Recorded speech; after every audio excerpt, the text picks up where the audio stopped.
Assalamualaikum warahmatullahi wabarakatuh. Apa kabar anda semuanya? Semoga antum dalam keadaan sehat walafiat, amin ya rabbal alamin. Adapun kali ini kita akan membahas tentang perlawanan terhadap kolonialisme dan imperialisme, yang merupakan kelanjutan dari materi-materi kita bagaimana keadaan atau kondisi bangsa Indonesia pada saat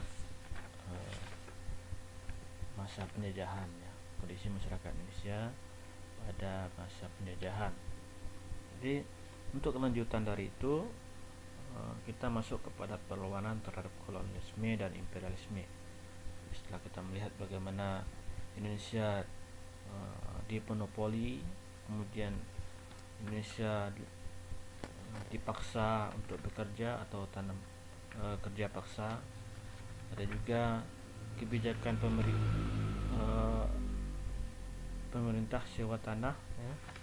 Ada juga tanam paksa, ya, yang dilakukan oleh orang-orang Eropa terhadap Indonesia.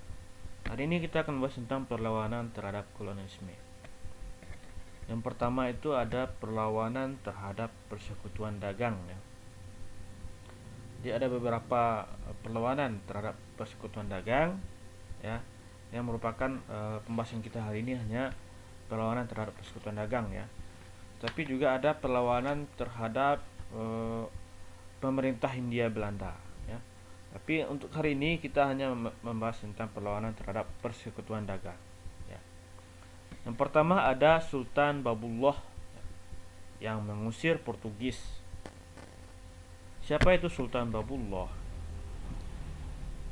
Konflik antara kerajaan di Indonesia dengan persekutuan atau kongsi dagang barat terjadi sejak para kongsi dagang menunjukkan kelicikannya, ya.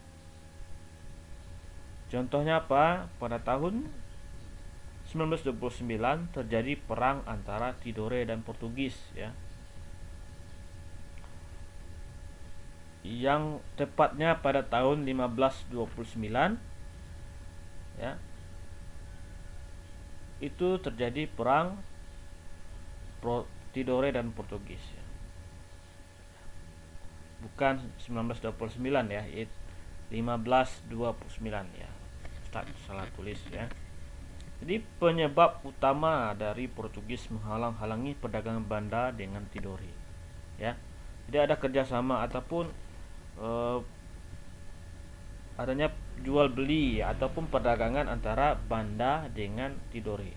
Jadi Portugis itu menghalang-halangi, ya. Jadi Portugis menembak, ya, jungjung atau perahu dari Banda yang akan membeli cengkeh ke Tidore, ya.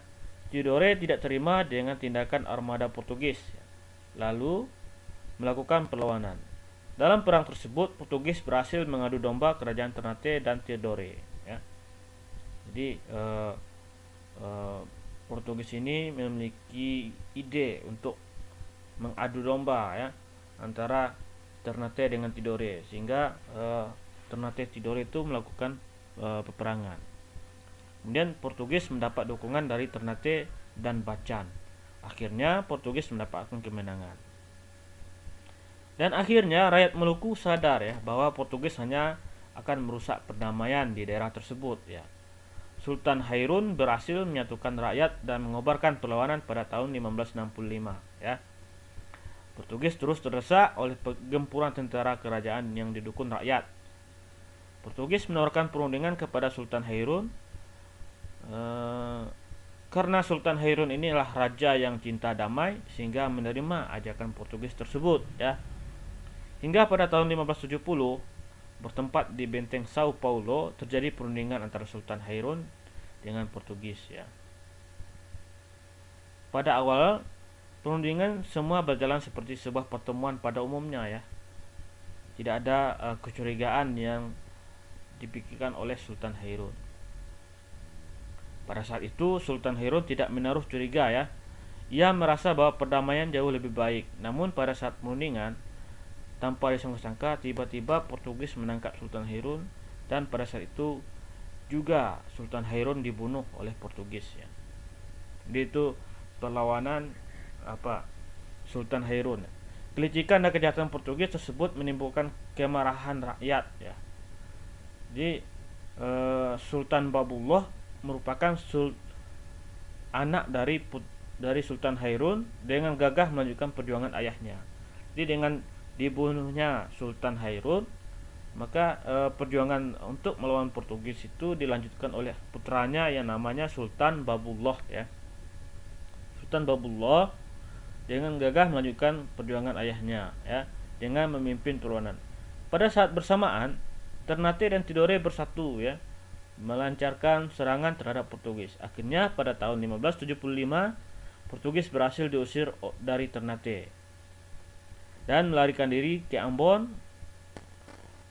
Kemudian pada tahun 1605 Portugis berhasil diusir oleh VOC dari Ambon, hingga Portugis kemudian menyingkir ke timur-timur atau yang sekarang itu Timur Leste ya, dan melakukan kolonialisasi di tempat itu. Nah, dari situlah sejarah bagaimana Portugis bisa menjajah di timur-timur atau yang disebut dengan Timur Leste ya. Makanya orang Timur Leste itu mau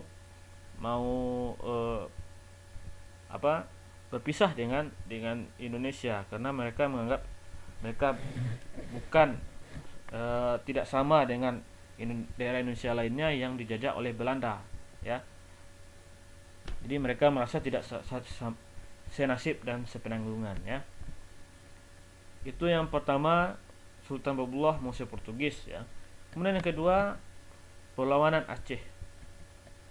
Pada masa pemerintah Sultan Iskandar ya, Iskandar Muda pada tahun 1607 sampai 1639, armada Aceh telah disiapkan untuk menyerang kedudukan Portugis di Melaka.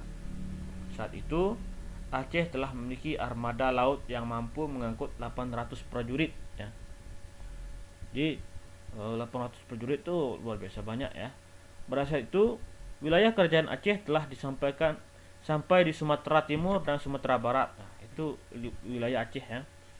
Pada tahun 1629 Aceh mencoba menaklukkan Portugis, tapi penyerangan yang dilakukan Aceh belum berhasil.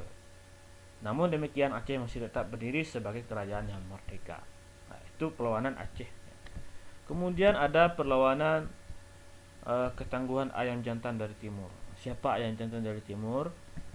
Jadi Sultan Hasanuddin itu disebut dengan Ayam Jantan dari timur ya. Mengapa? Dia merupakan sultan yang sangat luar biasa, yang sangat kuat ya. Jadi Sultan Hasanuddin ini adalah Raja Goa di Sulawesi Selatan ya. Kalau saat ini kita sebut dengan ibu kotanya Makassar ya. Suatu ketika kerajaan Goa dan Bone berselisih paham ya. Hal ini dimanfaatkan VOC dengan mengadu domba kedua kerajaan tersebut ya. Kerajaan Goa kalah sehingga dipaksa menandatangani perjanjian Bongaya pada 18 November 1667 ya. Kemudian serangan Mataram terhadap VOC. Perselisihan antara Mataram dan Belanda terjadi karena nafsu monopoli Belanda. Pada tanggal 8 November 1618, Gubernur Jenderal VOC Jan Pieter Zoon Koen memerintahkan Pandemat menyerang Jepara. Peristiwa tersebut memperuncing perselisihan antara Mataram dan Belanda ya. Oke, itulah materi kita mengenai bagaimana perlawanan bangsa Indonesia terhadap kolonialisme dan imperialisme. Semoga antum bisa memahaminya pembelajaran kita hari ini, walaupun materinya sebenarnya hanya beberapa ya yang mampu Ustaz jelaskan di pertemuan kali ini, karena memang kita keterbatasan waktu dan media ya. Jadi untuk tugas antum hari ini, antum tulis beberapa apa isi dari perjanjian Bongaya ya, antara Sultan Hasanuddin dengan VOC, perjanjian Bongaya ya. Semoga antum bisa memahaminya. Mari sama-sama kita mengucapkan hamdalah, alhamdulillahirabbil alamin. Saya akhiri dengan assalamualaikum warahmatullahi wabarakatuh.